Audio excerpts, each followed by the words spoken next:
Biff! Michigan is going back to the future. If you're familiar with the movie, you see Biff there. We're going to talk some Biff. Some of you might know what we're talking about, and you're going to get it here in just a moment. It is the Michigan Football Report. Have some news. It is February 25th. 28-day month. We got 3 full days left of the month after today. We got Wednesday. We got Thursday. We got Friday. We got to hit that number. We've been talking about for the last week and a half, 2 weeks, 34,000. If we don't get it by March 1st at 12:01 a.m. on March 1st, the show is canceled permanently. So if you want that, unsubscribe. But if you don't want that, tell a friend, subscribe yourself. You can unsubscribe on March 1st. I don't care. Just can't go into that Saturday morning detention meeting on this Saturday, 3.5 days from now, and get the show canceled because I don't know what Jack and I will do for employment following that if this happens. Help us out. Subscribe because you might get a little tease this week. What's coming up? We have got men on the streets, 8 deep at the NFL Combine in Indianapolis. We're going to have the full interviews of Will Johnson and Mason Graham and Kenneth Grant and others at the NFL Combine, so do not miss out on subscribing to the channel. We have an awesome show coming up. We got recruiting. We got Yoder's all-time Michigan football team all coming up right now.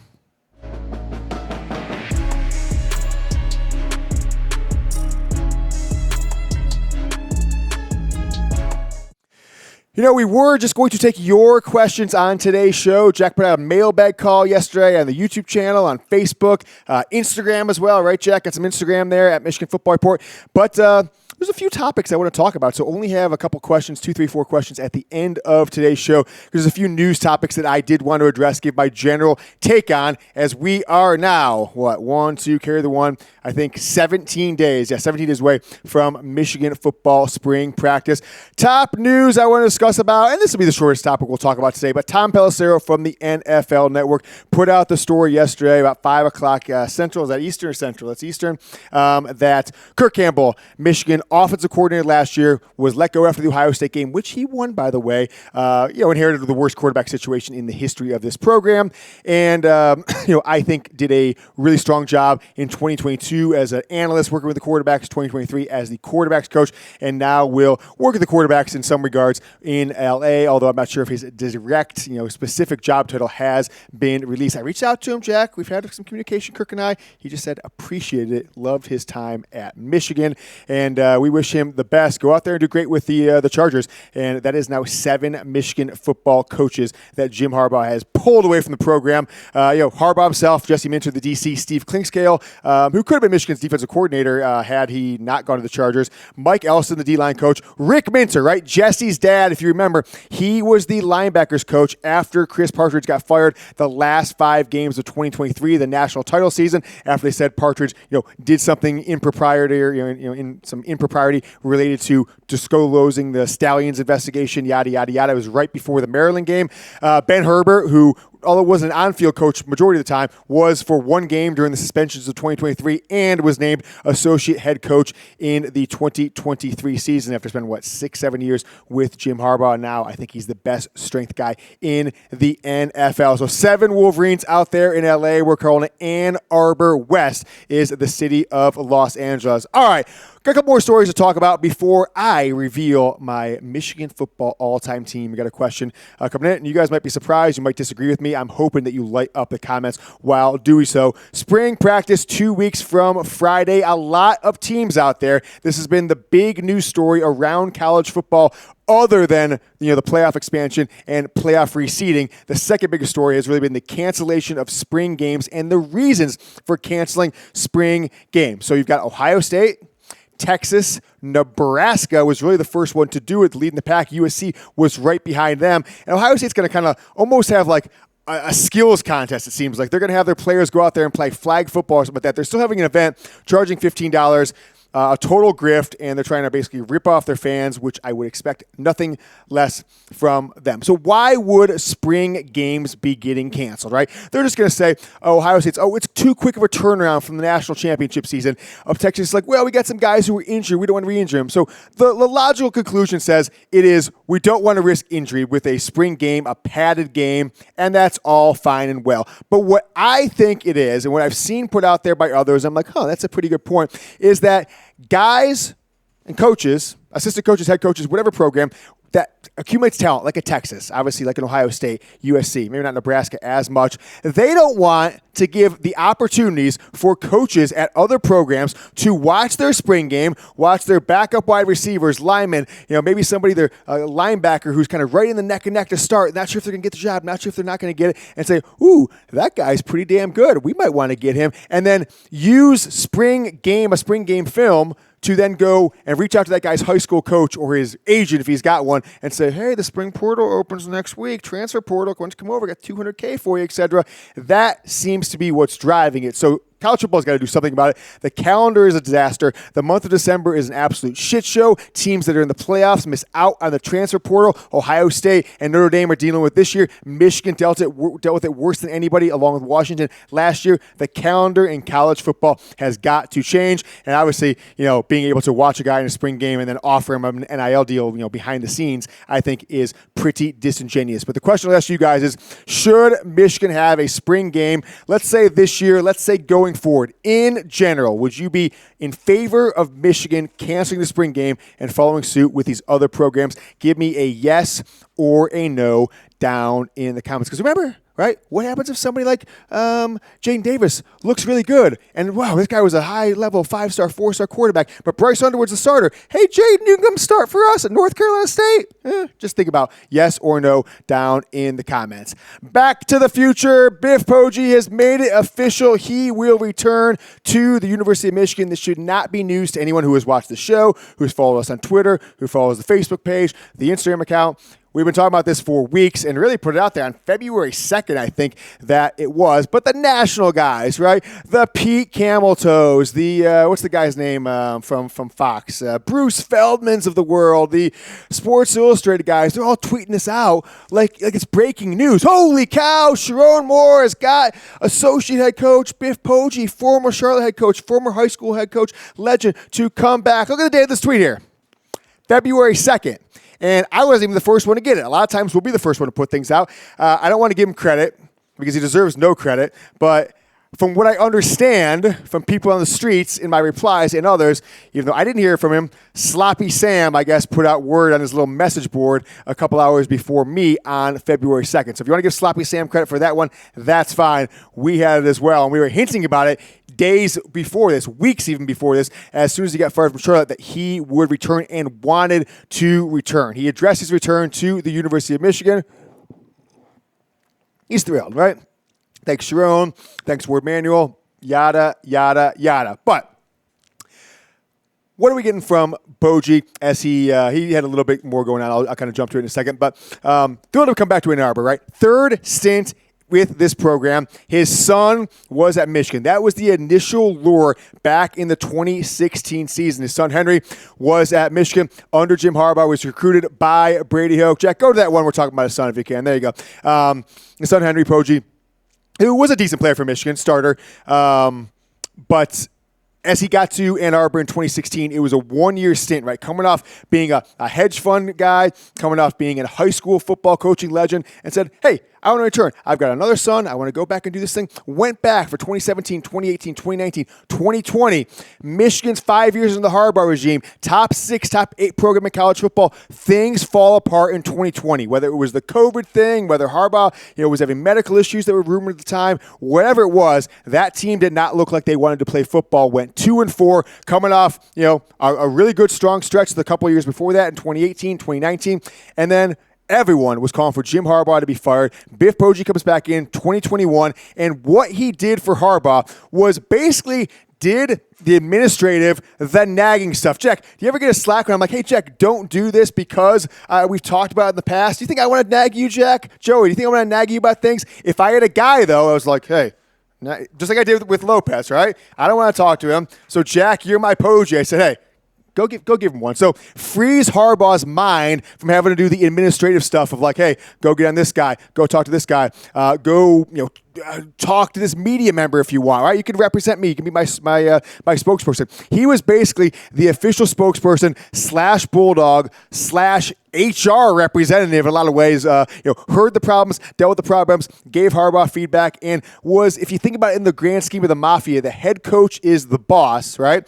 And Biff Poggi is his consigliere, right? He's the guy who's giving advice, taking care of problems, making stuff sure things are getting done. And I'm glad to see him back there because I think with a young guy like Sherrone Moore, still not, 37, 38 years old, he can do amazing things with this program, with Biff back in the fold. Coming up next is a top 100 running back ready to commit to Michigan. We got some exciting recruiting news, but not as exciting as Factor being back and sponsoring the Michigan Football Report. Are you ready to optimize your nutrition this year? Factor has chef-made gourmet meals that make eating well easy. They're dietitian approved and ready to heat and eat in 2 minutes so you can fuel right and feel great no matter what life throws at you. With 40 options across 8 dietary preferences on the menu each week, it's easy to pick meals tailored to your goals. Choose from preferences like Calorie Smart, Protein Plus, or Keto. Factor can help you feel your best all day long with wholesome smoothies, breakfast, grab-and-go snacks, and more add-ons. Reach your goals this year with ingredients you can trust and convenience that can't be beat. Eat smart with Factor. Get started at factormeals.com/MichiganChat50 off and use code MichiganChat50 off. Now, we understand that's a lot of words there, a lot of codes. It's not as simple, so what we did for you, we're making it easy on you. That link will be at the second paragraph, that promo code, the second paragraph of the description below, and it will be in the comments below this video. So get in there, click on the link, factormeals.com/MichiganChat50 off. Use that code MichiganChat50 off. 50% off your first box plus free shipping with Factor. Again, 50% off plus free shipping your first box with Factor. I love Factor. Jack loves Factor. Joey's in here. New guy Joey's been with the company, about a year now? Almost a year? He loves Factor as well, and you will too. I'll tell you that. Coming back to me on screen. Wife out of town this week, Jack, right? In Florida, got to deal with a couple kids, et cetera, et cetera. And what did I do? The smart, forward-thinking person I had, do I want to cook food? I do not. So what did I do? I ordered myself a Factor Meals last week. She was leaving Monday. Boom. The Factor showed up at the house this morning. Monday's meal was prepared by her, and I have got meals for the rest of this week with Factor. That's how easy it is. Gourmet meals. You will love it. FactorMeals.com/MichiganChat50 off. All right, here's what Biff said. I wanted to kind of pull this up and talk about because all I'm seeing on the internet streets, some guys like Justin Spiro, right? The Yoder of Michigan State football, they call him. Great-looking guy, very smart.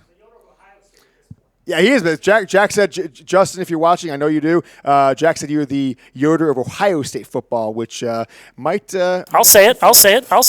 You look at it, Justin. I'm looking at your Twitter, and all I see is you all over Ohio State. I don't know what that's about. All over Ohio State and others, right? The Buckeye Scoops, Kirk Bartons of the world. Everything's the hammer. Oh, Poggi was the guy who orchestrated it all. He was the mastermind behind this. Yada, yada. Oh, if Poggi's coming back, that means Michigan's going back to their cheating ways after a 5-loss season. Oh, that they just happened to beat Ohio State and Alabama. And my read on it is a little different. So let's kind of take a look at what he said back in this tweet. He says, have been quiet. And again, this is November 10th. The counter-stallion stuff have been going on for about 2 or 3 weeks, maybe 3-4 weeks at this point during the national title season. But no longer. I was close to Jim Harbaugh over the last 3 years, close to him more than anyone except his wife and kids. I don't know about them. If Jim knew what does it say? Jim, there you go. I'm squinting here. I should look at my closer one. This camera is like 10 feet away. I didn't know, and neither did he. I stake my reputation on it. Stop whining and get a better team. That's what I'd say to Ohio State fans. You 2 lost Citrus Bowl fans that got lucky, didn't beat an SEC champion, got a Mickey Mouse national title. Michigan would not have had Poggi back. And I think, honestly, what's caused we knew it was going to happen a month ago to officially being announced on February 24th last night is that they were vetting this up and down, back and forth to make sure Poggi was not going to be implicated and Michigan could look bad. Oh, God, we're bringing this guy in. That none of the rumors were true. So welcome back, Biff. Back to the future.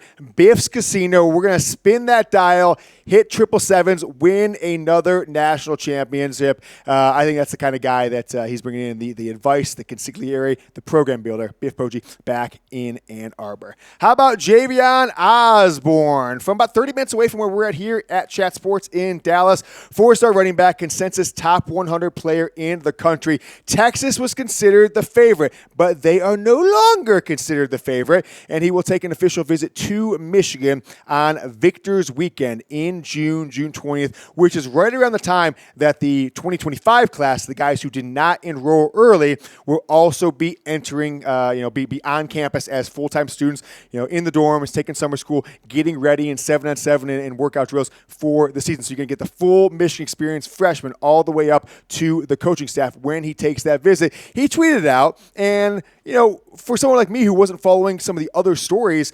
around football, I was like, oh, that's interesting. I wonder what happened, because it seemed like Michigan was going to maybe come in second place to Texas here. And then we start connecting the dots. And you guys know I don't follow 16 and 17-year-old boys every move like the blog boys do. But nevertheless, Texas's, and you guys might know this if you're Lions fans, Texas's running backs coach the last couple years is now with the Detroit Lions. So, Tashard Choice, right, NFL player, I think he was more famous with, was he played for Georgia Tech or something like that? And he has now left after 3 seasons with Texas to become the Lions running back coach. That happened on February 13th, so we're talking 11 days ago. Instantly, he drops Texas. Instantly, he's no longer taking the visit. And that's not just the first one. It's another running back prospect, top 200 guy, has done the same. So Texas is now scrambling with their running back recruiting, and I think Michigan with Javian Osborne, seemingly leaning there and making his first official visit known to Michigan following the Texas dust-up, will end up as a member of the Wolverines. I think he could commit before June. That's right, almost 4 months away. We'll see. Keep an eye on this one. We'll be ready if Javian Osborne commits to Michigan. Take a couple questions here. Gavin says, your all-time Michigan team. Can one of you guys make sure the crew who's waiting for us just says we'll be about 5 minutes? Got guys messaging us as we're doing a show here. All-time Michigan team. And I was going to take more questions, but I think this part will take a few minutes, so we won't take 5, 6, 7, 8 questions, just 2 or 3. So here is my team, but before I do, go down. Before you watch it, pause the video here, go down, and give me your all-time Michigan quarterback, one running back, and 3 wide receivers that you have on your first team offense. Go down there and then scroll back up, hit play, see how you compare to me. I'll give you more opportunities to compare and contrast here in a moment. Let's start with the offensive line, right? And I'm not going back to the 30s and 40s and 50s. I made kind of a rule for myself. I've been watching Michigan football very closely for 30-ish years. And due to family members, I've got an institutional memory probably for about 50 years, right? I listened to all the tapes, the Bo Schembechler, cassette tapes, Bob Ufer, Anthony Carter, all that stuff. 1969, beating Ohio State, yada, yada, yada. But I can't go back that far. So I'm kind of based on guys that come off the top of my head and then looking at accolades of the players, ranking anyone who was a national champion, got a little bit of bump, anyone who was an award winner, like the Remington Award winner, David Boss, but he wasn't the only one, right? Michigan's won that 3 times in like the last 15 years. Guys who were consensus or unanimous All-Americans like Zach Zinter was in 2023. I've got Jake Long, multiple-time Big Ten Offensive Lineman of the Year, one time, multiple-time consensus and unanimous All-American, first pick in the draft, and was a part of a great winning stretch for Michigan. Steve Hutchinson was slightly before my time, but I still remember hearing about him, et cetera, award winner, multiple-time All-American, and I think he started, Jansen started 50 games. Hutchinson started something like that, 4-year starter. David Boss, right? All-American and award winner and multiple-time Big Ten champion, so I gave him the bump. But that center one was actually the toughest one. I actually wanted to give it to Oluwatimi, but only 1 year in Ann Arbor. Last year, 2023's 4-year starter, unanimous All-American, really the heart and soul of this 2023 team, I think, along with Mikey Sanders still, Zach Zinter, and then John Jansen, who's now Michigan's color guy on the radio broadcast, is the offensive line. So where did I miss? Who did I miss there on the offensive line? Who do you want to argue for? Feel free to comment on that. But let's now go to the skill position players before we get to quarterback. Now, This should be easy. I don't think there should be many arguments on the wide receiver, but I'm sure people will argue, right? Anthony Carter gets the nod because 3-time first-team All-American, back when Michigan was barely throwing the ball ever, 79, 80, but really 80, 81, 82, 3-time first-team All-American. Desmond Howard wins the Heisman Trophy, one of only a few wide receivers ever, and up until Devontae Smith in 2020 was the only Heisman Trophy winner at wide receiver for 29 years. Then you go to Braylon Edwards, right? Michigan's all-time leader in touchdown catches, in yards, in receptions. And so that is a no-brainer. And I actually think if you had to rank them 1 through 3, if you could only put one guy on there, Braylon would be my number 1. Maybe a little bit of a recency bias. Some people can argue for Jake Butt. Jake, what's his name? Start with an R. You guys know what I'm talking about. Back in the 97 team. And others, I'm going with Colston Loveland and then Blake Corum. So a little bit of recency bias, but I think Blake Corum, national championship, what he did those 3 years of 21, 22, and 23, for me, jumps over Tyron Wheatley, Mike Hart, and others. And then our starting quarterback on the Yoder's all-time Michigan football team, J.J. McCarthy. Jim Harbaugh said it all year long in 2023. He's the best Michigan quarterback of all time. 2023 national title, top 10 pick in the draft. But I think these next few things are where it really gets into him. Back-to-back undefeated regular seasons as a starter. You go back in the history of college football, very few guys have ever done that. Very few guys have ever done that. Matt Leinart didn't even do that. Maybe Matt Leinart did do that in 04 and 05. But there's been like 5 guys in the last 30 years that have had back-to-back regular season undefeated records as a starting quarterback. Almost 50 passing touchdowns is really the only knock on him, but Michigan's never been, racking up the passing touchdowns at the quarterback position. But 5-to-1 TD to interception ratio, threw in another 10 touchdowns, was the integral part of turning this program around when it looked like they were in their absolute lowest spot in 2020. J.J. McCarthy, frankly, Jack, I think my kids, my wife, J.J. McCarthy. If I had my top 5 people, J.J. is number 4, right? You might be number 5, right? I'm not gonna get number 5 yet. You're a strong candidate. You're at least on the the first left out or second left out, if that. But JJ's in my top 4 for sure. And the 5, I've got family members, I've got other people. That is crazy. But name a player that we totally missed on including. So is there somebody that you think has got to take that one of those spots? Tell me who it is and who they should have replaced. Let's get into a question from Eric. Eric says, should we expect Bryce Underwood to go to New York for the Heisman while he is at Michigan? Bosa for life, beat Ohio State again.